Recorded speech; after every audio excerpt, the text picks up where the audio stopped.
بسم الله الرحمن الرحيم الحمد لله والصلاة والسلام على رسول الله. Chers compatriotes du Mali, Assalamu alaikum wa rahmatullah. Permettez-moi de débuter mes propos par rendre grâce à Allah le Tout-Puissant et prier sur le prince des envoyés Mohammed sallallahu alayhi wa sallam et adresser mes salutations cordiales et sincères et fraternelles à toute la nation du Mali. Profitez aussi de cette occasion qui m'est offerte pour encore une fois de plus présenter mes sincères condoléances à toutes les familles et proches de tous ceux qui sont tombés sur le champ de l'honneur pendant les journées difficiles, les périodes difficiles que notre pays a connues, malheureusement qui continuent encore. Nous prions Dieu, Allah subhanahu wa ta'ala, pour le repos éternel de leur âme. Demandez à Allah subhanahu wa ta'ala de protéger encore notre pays, de préserver le Mali.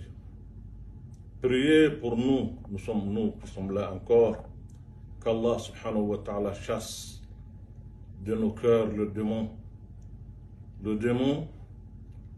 de la haine, du rancœur, de l'injustice, de l'intolérance, pour qu'enfin nous puissions vraiment vivre ensemble dans la tolérance, dans le vivre ensemble qui fait le caractère de notre pays.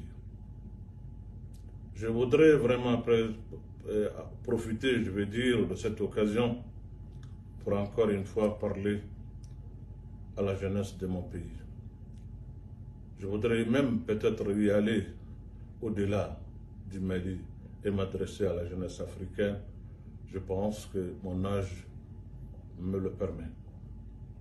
Pour leur dire que, encore une fois, aujourd'hui, l'engagement sincère, sans faille, pour la préservation de la souveraineté, mais aussi l'instauration ou la restauration de la vérité, de la justice, de l'équité pour nos pays aujourd'hui est plus que nécessaire. Dans ce monde changeant, dans ce monde aujourd'hui qui est en train d'aller vers un nouvel ordre mondial, ce nouvel ordre mondial qui ne pardonne pas les erreurs. Aujourd'hui, nous devrons nous engager et réaffirmer notre engagement pour notre pays et pour notre continent. Nous devrons réaffirmer notre engagement.